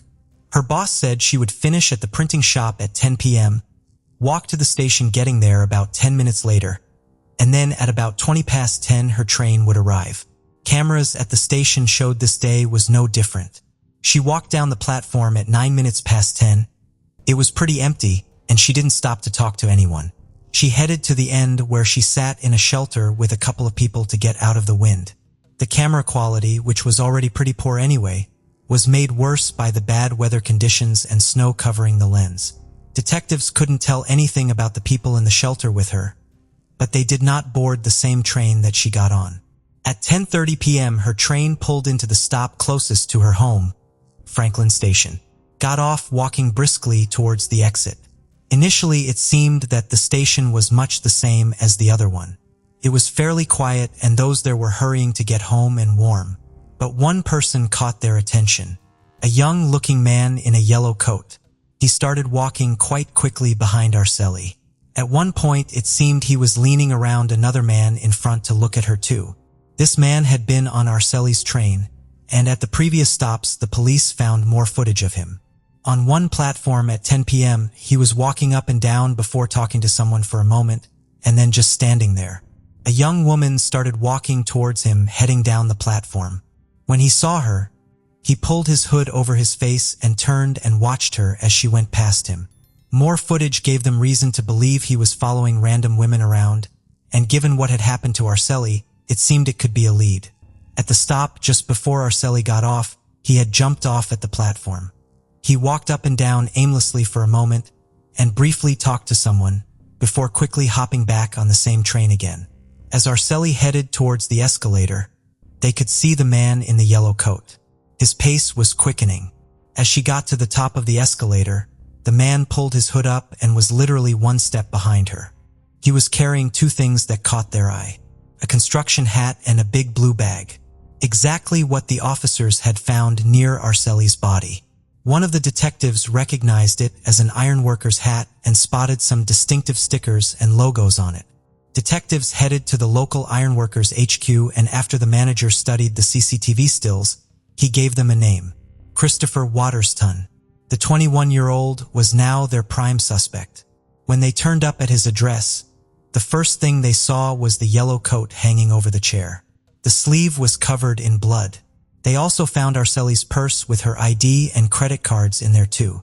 A DNA sample was taken from him and it confirmed what they already knew. His DNA was on Arceli's body and her blood was on his jacket. Christopher Waterston was arrested and charged with the rape and murder of Arceli. He pleaded not guilty and testified in his own defense. It would be a judge-only trial. According to the criminal code, if a sexual assault or unlawful confinement is followed by a homicide, that is first-degree murder, but if that could not be proven, it would be second-degree. All murder convictions carry a life sentence. However, a conviction for first-degree murder carried a prison sentence of life with no chance of parole for 25 years, and one for second-degree murder carried a minimum sentence of just 10 to 15 years. The defense argued that not enough was known about the sequence of events, suggesting there was a break between the sexual assault and the murder. They said this created a reasonable doubt against a first-degree murder conviction. But the prosecution said it's not likely a woman who's just been raped would stay there. The sexual assault culminated with the murder as one transaction. This was absolutely first-degree murder at the hands of a truly evil person. Christopher admitted he had raped and beaten her, but said he had never meant to kill her. He said he was drunk on somewhere between 12 and 24 beers and a small bottle of Southern Comfort that night, as well as smoking salvia. He said he was disoriented and hallucinating. He claimed he thought Arceli was his mother and that he even called out to her. When Arceli turned around to look at him, he said he didn't know what to say. His mother had been killed in 2001. He then just started his attack. He said Arceli was hysterical and begging him not to hurt her. She cried, telling him she was a mother and wife, but he didn't stop. Christopher said he was watching from above as he raped her, before, in his words, snapping out of it and telling her to run away. Arceli had tried to flee, and that's when she briefly called Melker, but Christopher grabbed her again and started kicking her in the head with his steel-toed work boots. He said this was an attempt to cause amnesia, but not kill her. The prosecution said he was clearly just making things up as he went along. Whatever he thought would stick and work best for him was what he was running with. A drug expert also testified and said that the effects of the salvia would have worn off by the time of the assault based on the time he said he smoked it, so the excuse of intoxication did not have as much weight as what he was putting on it. The defense said he had had a troubled life, which led him down a path of drink and drugs, and this had all played into him not being in a stable place mentally. He fell through the cracks of life. He fell through every crack the system is designed for. His troubled youth is an understatement in terms of his background, the life he led, his mother being murdered behind a hotel in Saskatchewan, and it just unraveled after that. The now 22-year-old read a brief apology out in court, saying he appealed in 2010, but this went nowhere. Detectives that handled Arceli's case said they still think of her. It is just one of those cases that sticks with you. The officer on patrol that night that said the prayer next to her body said he drives past that church almost every shift and every time his mind goes back to that snowy night. Her sister said that Arceli's children are doing well. They have taken after their father job-wise and now work as engineers. She said she will always be sad that they never got the chance to go to Canada as she had dreamed of. Arceli's life was for her family. She had already sacrificed so much to provide the best life for them, and she had no intention of slowing down. Friends said traveling to another country alone, knowing no one, to work every hour she could showed what a determined and hard-working person she was. She was always happy to put herself last, if it meant her loved ones always came first. Lawrence J.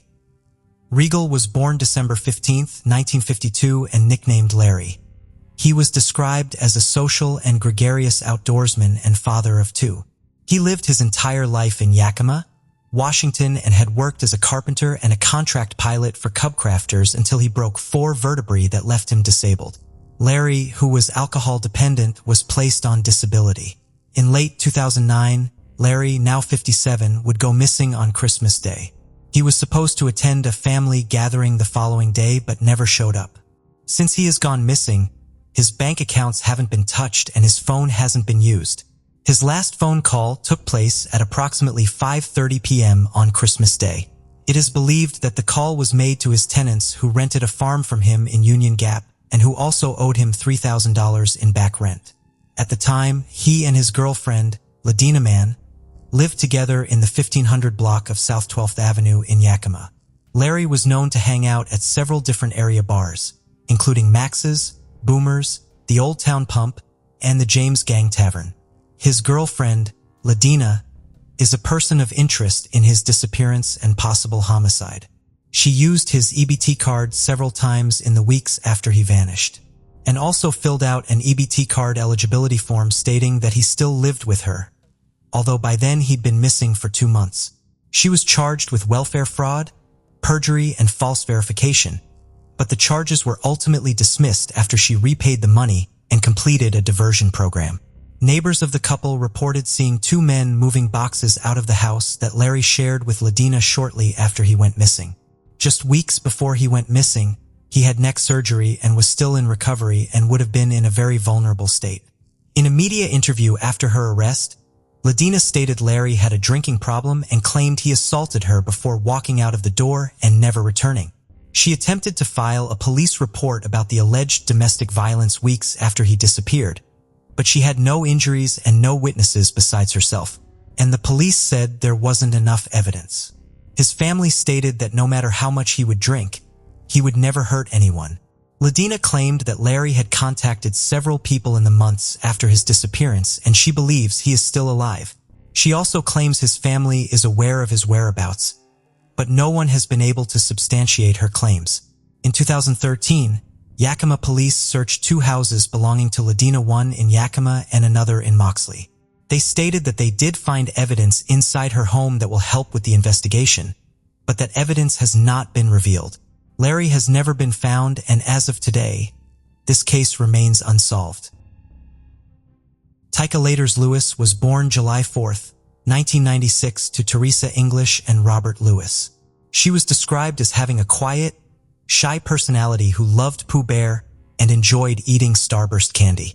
On January 23, 1999, she was with about a dozen family members at New Frontier Lanes Bowling Alley on Center Street in Tacoma, Washington.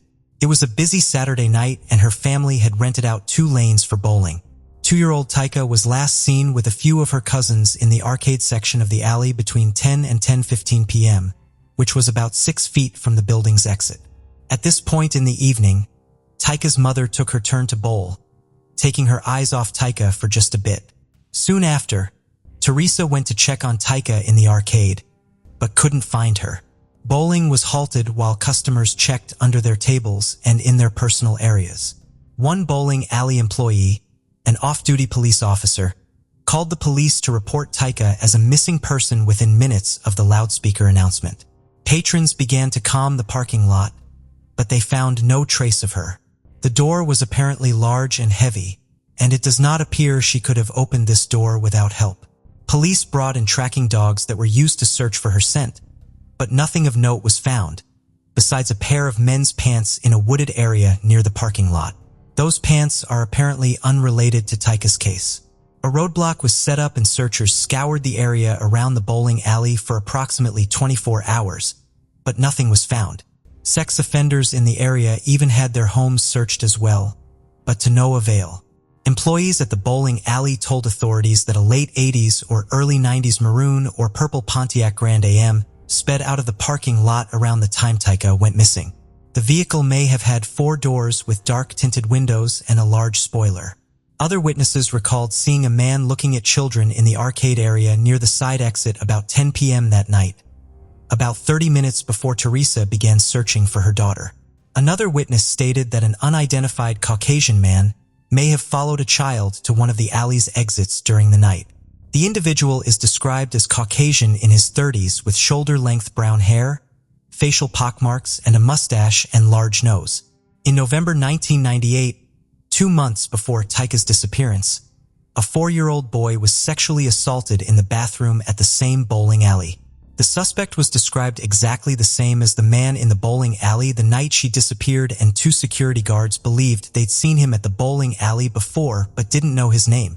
A few weeks later, a man with a similar description was accused of trying to lure a 6-year-old boy out of the same bowling alley by claiming he was the boy's father.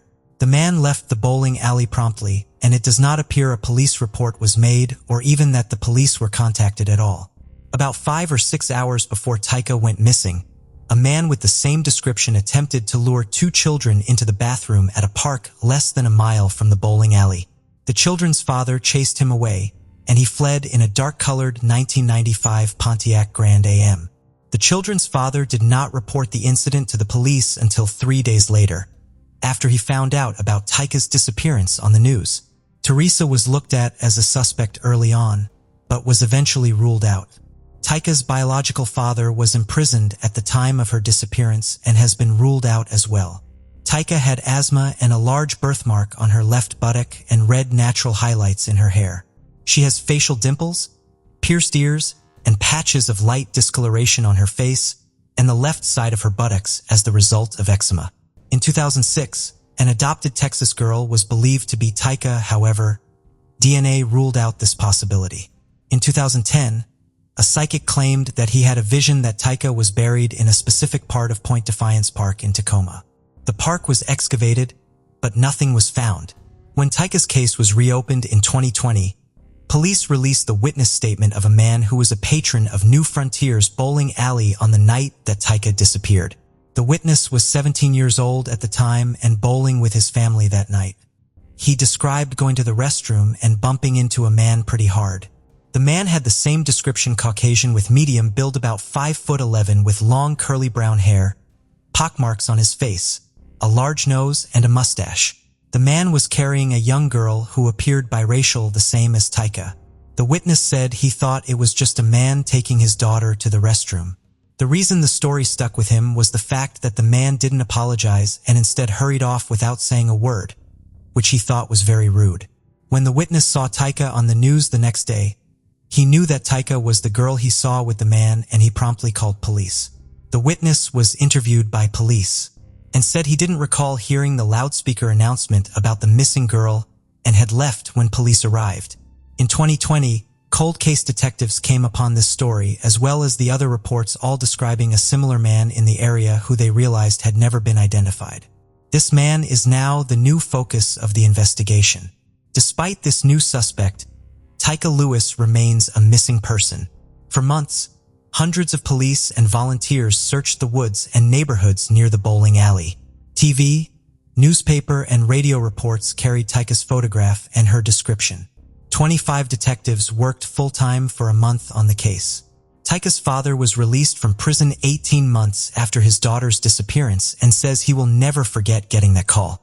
Her mother dreams of her daughter being kidnapped by a family who wanted a mixed-race child but couldn't have a baby of their own. She pictures her locked up in a White House way out in the country and is spoiled rotten by being showered with Pooh Bear gifts. Taika would be 25 years old today if she is still alive. However, she has never been found, and as of today, this case remains unsolved. Logan Drew Schindelman was born June 27, 1996. He was described as quiet and at times liked to keep to himself at home. His maternal grandmother and his older half-sister Chloe helped raise him because his mother lived in Olympia, Washington. As a child, his grandmother Virginia became his and his sister's guardian, while their mother Hannah left for Seattle to attend art school. He had never met his father and was conceived while his father was in the country from Saudi Arabia and left before Logan was born.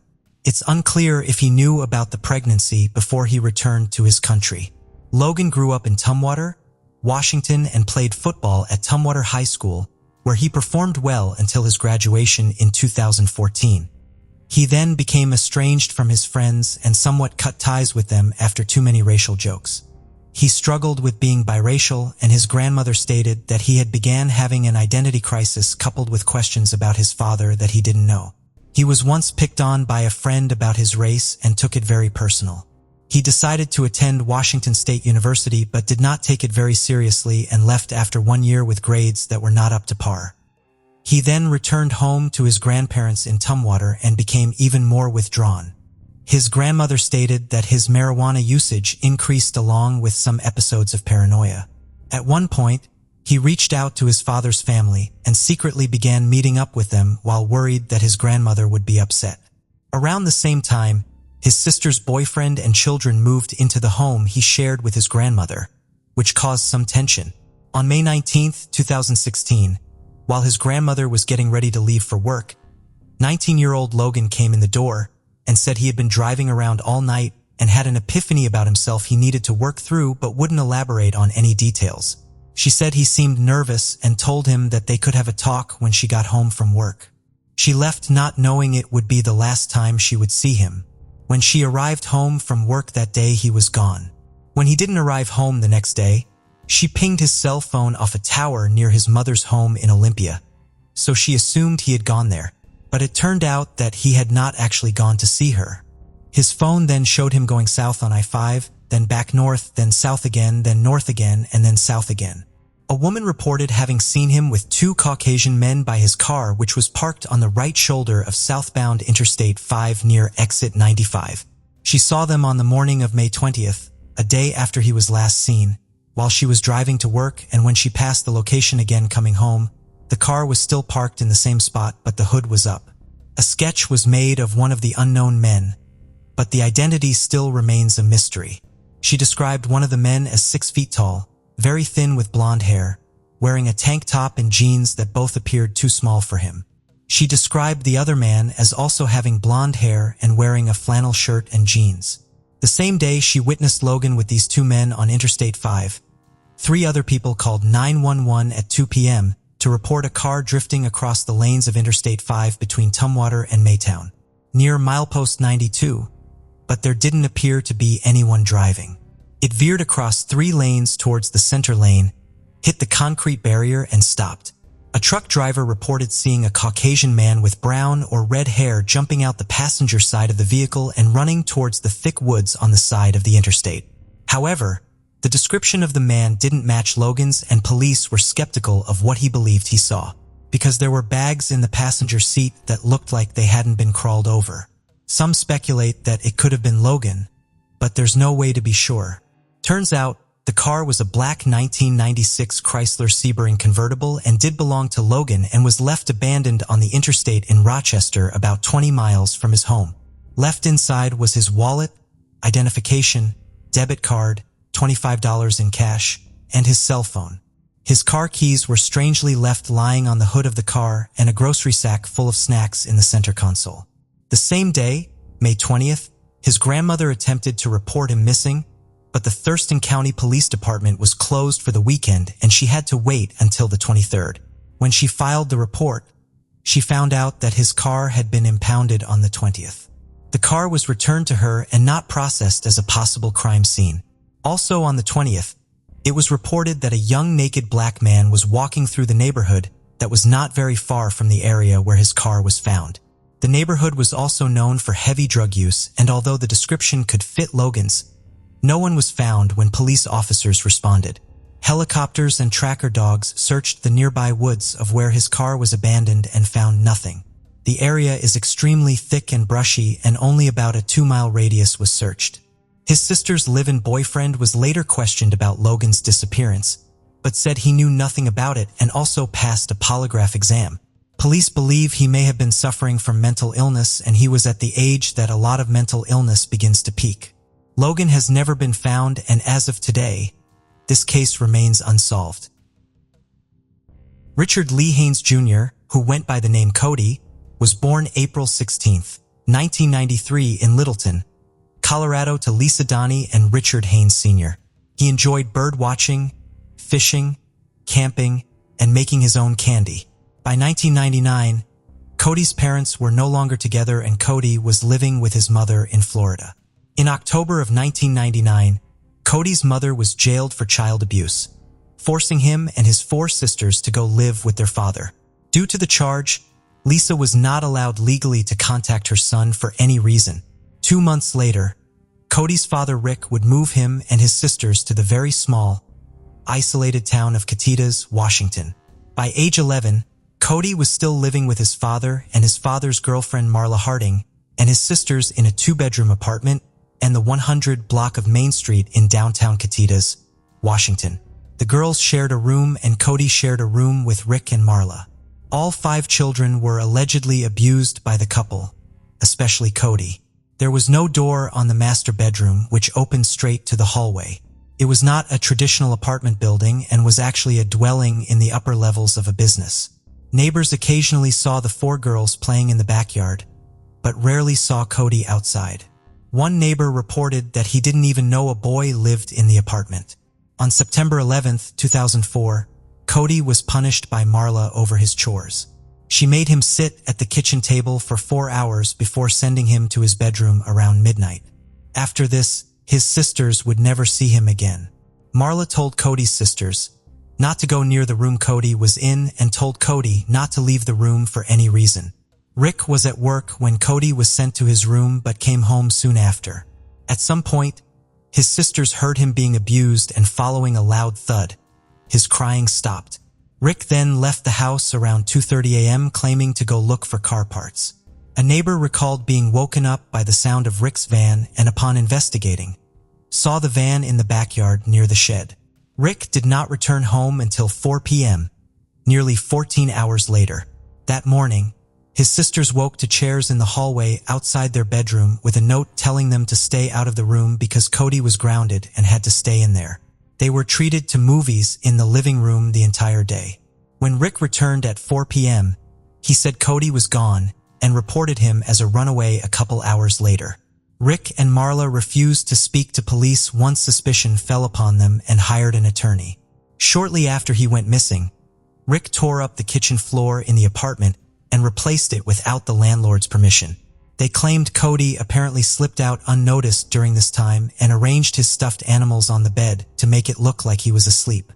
He took a black and green camouflage patterned bag of clothing with him, but it was later found in a shed near his house along with his bicycle. Authorities believed the runaway story at first because he had been very unhappy with the way they were treating him. Rick had suggested that he might try to travel to his mother's home in Florida. However, he never arrived in Florida and his mother has been eliminated as a suspect in his disappearance. A week after Cody vanished, his sisters were removed from the home and placed into foster care. The removal order alleged abuse, neglect, and lack of supervision in the household and was based mainly on the fact that Cody had been made to stay in his room for 18 hours without being allowed to eat, drink, or use the toilet and without being checked on by an adult. Marla stated that he was a rebellious and deceitful child and needed discipline. Before the Haynes children were taken from their home, refused to allow police to question them. When asked to describe his son, he said, like Marla, that he was a deceitful child who needed discipline. Before Cody went missing, him and his sisters were taken out of public school and became homeschoolers after the CPS complaints were made by the school for child neglect, physical and mental abuse in both 2001 and 2002. Surprisingly, both times the allegations were found to be without merit, and even more surprisingly, Marla worked as a social worker for CPS. However, there were witnesses to the abuse with claims that the Haynes children were made to stand outside for long periods in the wintertime without coats or shoes. 5 months after his disappearance, police obtained a search warrant for the apartment and have interviewed his sisters several times since their placement into the foster care system. Initially, the girls said nothing had happened to their brother, but later Cody's oldest sister told investigators that he had been beaten severely inside his home the day he vanished. In 2005, after receiving additional details from the sisters, the police went to search for traces of blood in the apartment's kitchen to back up the sisters' story, but the flooring there had been replaced after Cody's disappearance. A second search was made and police seized a computer and Rick's Chevrolet Suburban and Marla's car and their camper. Authorities stated that they made a significant discovery during one of these searches but have not elaborated on what exactly it was they found. The night Rick left the apartment, he drove 250 miles and ended up breaking down near Ritzville and having to call a friend for help. He did not buy any car parts that night as nothing would have even been open at the time. The area between Catitas and Ritzville is very vast and desolate with a lot of secluded land. 2 days after Cody's disappearance, sold his van for scrap metal and car parts. Police were able to recover most of the van, but due to a mix-up at the scrap yard, the van was not towed immediately. Marla and Rick quickly got married, and some have speculated that this was so they could not be subpoenaed to testify against each other. However, spousal privilege only protects you against testifying to things that happen while you are married. The couple split soon after their shotgun wedding. Strangely, neither Rick or Marla ever joined in the searches for Cody. They have never attended vigils for his safe return or spoken to law enforcement or the media except to yell, "Cody's not dead," and vigils are for dead people when followed around by the media. In January 2005, Rick even tried to get a restraining order against the chief of police in Catitas, but it was denied. Eventually, Marla moved to California and Rick moved to the Seattle area. At some point, Rick was married again to a woman named Mary before his death in 2019. According to her own LinkedIn account, Marla was fired in 2003 and used to be a social worker. Court records from early 2004 show that Marla Harding was fired from her job due to misconduct, and she was unable to receive unemployment due to the circumstances of her dismissal. She has gone by the alias Marla J. Gordo, Maria J. Harding, and most recently Marla J. Murray. She still holds the key to the answers that investigators have been searching for. Cody's family has created 2 Facebook pages dedicated to Cody titled Justice for Cody Haynes and We Love Cody Haynes, and they believe Marla has visited the pages using a fake profile. His case was turned over to the FBI in October 2005, but as of today, it remains unsolved. Adriana Anita Jackson was born September 25, 1995 in Tacoma, Washington, and lived with her mom, Yvette Gervais, and stepfather, John Federici, and had 2 sisters and a brother. She lived in an apartment in Lakewood, Washington, and was a 4th grader at Tlacom Elementary School. Her former Sunday school teacher would describe her as a very sweet, charming girl who was very artistic and creative. On December 2, 2005, around 7:45 a.m., Adriana, who was now 10 years old, began walking to her school, which was only about 3 blocks away. However, unbeknownst to her and her mother, school had actually been canceled that day due to the snowstorm. Their apartment did not have a landline telephone, and so they never saw the news or received the automated call from the Clover Park School District phone system that an overnight snowstorm had closed schools for the following day. The area in which she had to walk was a high-crime area with 51 registered sex offenders in the neighborhood. When 2.30 rolled around and she never showed up as she normally did, her mother initially thought she was just playing in the snow with other kids.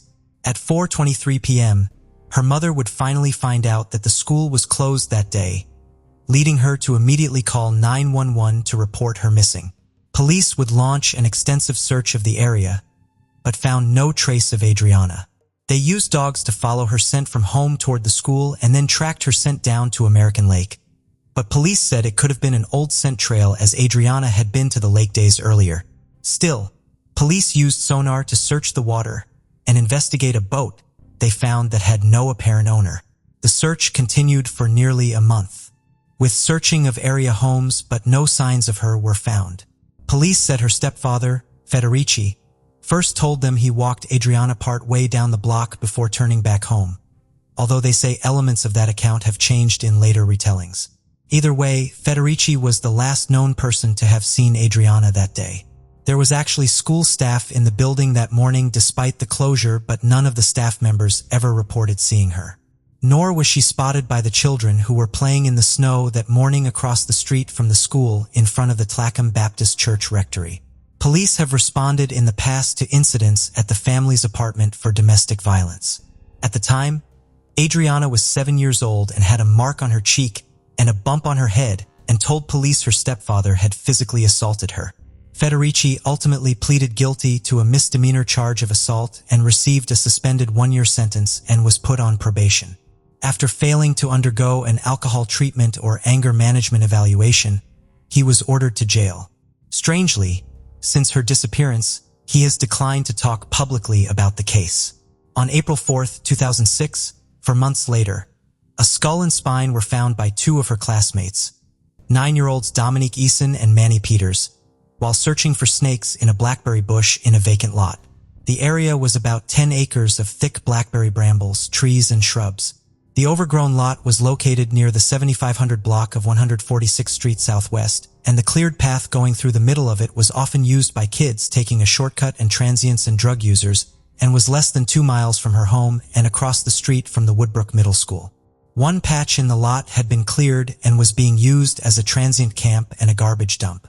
Using dental records, it was determined that the remains belonged to Adriana. The remains were in such poor condition that the cause of death could not be determined. A week prior, the owner of the lot had begun to clear the brush and level the land. Terapon Adhan was a person of interest in the case, and his former home was searched for evidence in 2007.